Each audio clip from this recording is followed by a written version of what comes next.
Good morning, everybody. We are in Wye River, which is in regional Victoria again, because we're allowed to travel to a regional Victoria now because we live in regional Victoria.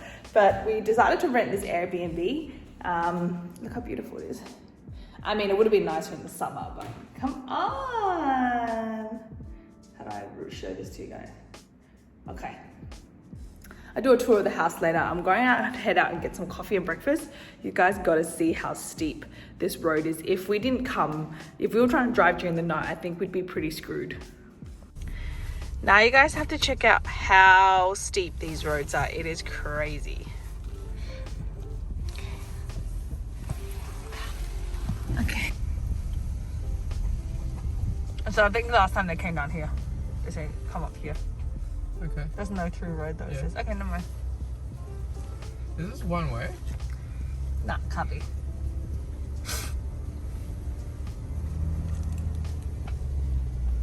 Alright. It's very, very narrow though. Yeah. Hi everybody, my name is Traci Chen and I am going to talk about employer-sponsored visas in Australia today. If you guys don't know me, I'm a migration lawyer. I'm based in Melbourne in Australia. However, we service clients nationally and internationally. I wanted to do a video about employer-sponsored visas. The visa that I will focus on today is the Temporary Skilled Shortage Visa subclass 482. Now, before COVID, employers overseas would regularly use this visa sponsorship program. Because in Australia we have 20 million odd people, sometimes it is hard to find the right skilled workers for your business in Australia. Even for myself, I have a law firm. We specialize in migration law. And to be honest, I have actually found it really, really hard to find the right lawyers to work in our firm. I've put out job ads. I put out job ads on multiple platforms. I've even hired a recruiter to recruit on my behalf. But it just seems like it's a tight market. I have offered someone a job, they've declined. I've offered someone a job and they said to me, oh, I took up another job 2 days ago. And now I am looking at resorting to this employer sponsorship program too, because I have interviewed a couple of lawyers that are great. However, they require sponsorship to be able to work full time and for my business. So I wanted to do a video on it today because I realized how important it is and how relevant it is to Australian employers. A client was messaging me yesterday that there was a report with CPA Australia, so the accounting body, saying that there was actually a huge shortage of accountants in Sydney. And I found that actually quite surprising as well. Anyway, so how it works, if you're an employer, you want to employ someone from overseas with the right skills, this is how you go about it. First of all, that occupation must be on the Australian Skilled Occupation List. Now there is two lists. One is called the short-term list. The other one is called the medium-term list. And if you have a look at the website, and I'll leave the links below, and compare the two lists, you'll see the difference in occupations there. So I'll leave a website below with the skilled occupation list so you can see what occupations are on there. But for example, it would range from something like cooks, chefs, accountants, lawyers. Engineers is also a big one in Australia. So first of all, the company who wants to sponsor, the employer, must apply to be a standard business sponsor in Australia. Of course, please seek the right migration and legal advice before you do this. But the purpose of the standard business sponsorship is for the department to check that your business is actively and lawfully operating in Australia. So they must be paying their taxes, must be paying their business activity statements, require a lease statement to show that they're actually operating in Australia. Then once that is approved, the employer can sponsor overseas workers for the next 5 years in Australia.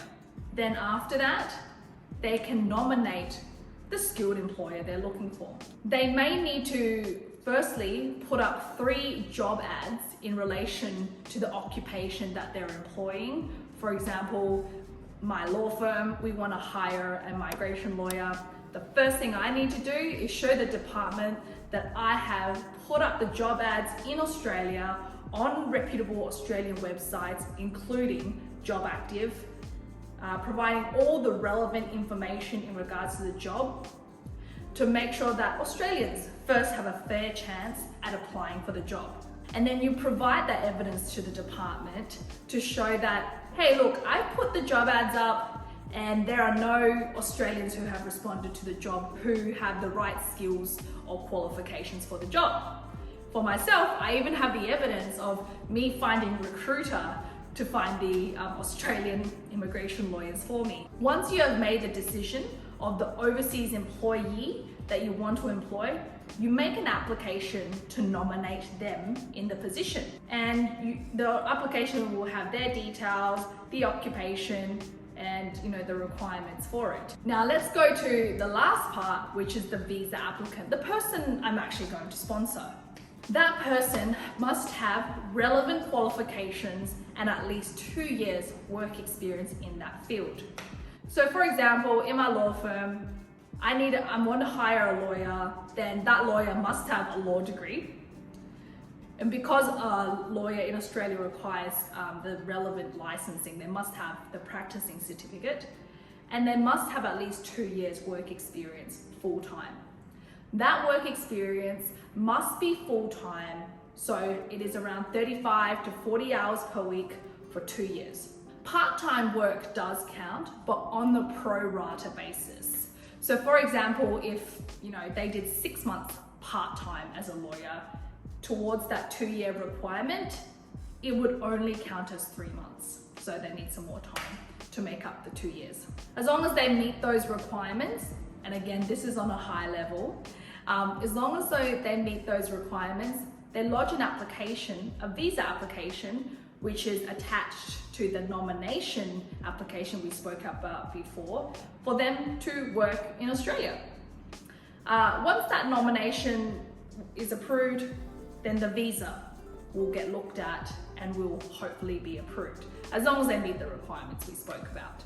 There is English requirements, just like a lot of visas in Australia. So if you are overseas, or if you are an Australian employer and you want to hire overseas skilled workers, this program is designed for that. The Australian government do understand that sometimes the skilled workers with the right qualifications and experience are not Australian. So this program was just developed specifically to address those shortages. So that is a very quick snapshot of the temporary skill shortage 482 visa in Australia. If the occupation is on the short-term list, then it may not be able to lead to permanent residency for the skilled worker. However, if it's on the medium-term list, potentially they could end up with permanent residence in Australia. So anyway, enough of that. I want to show you guys around this awesome Airbnb. So this is in Wye River in Victoria. And we rented this because I think due to COVID lockdowns, a lot of the people from metropolitan Victoria can't travel to these destinations, obviously.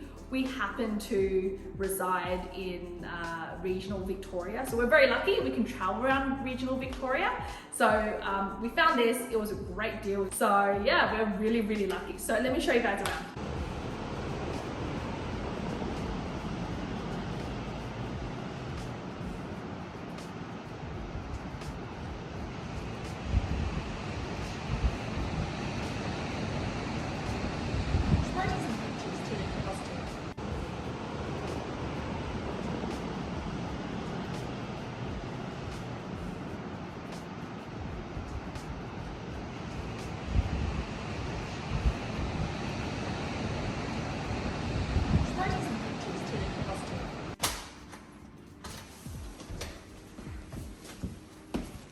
Okay, so check out how steep everything is here.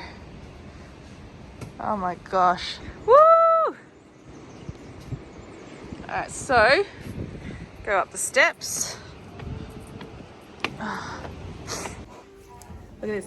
We've got pork belly, kimchi, so Korean. Check it out. So now bellies are full now. I've just had breakfast. Now I'm going to go for a bit of walk on the beach before we go back to our holiday place. So let's go have a look. All right, is it too cold? And I think we may need a jacket. It's a bit colder than I thought.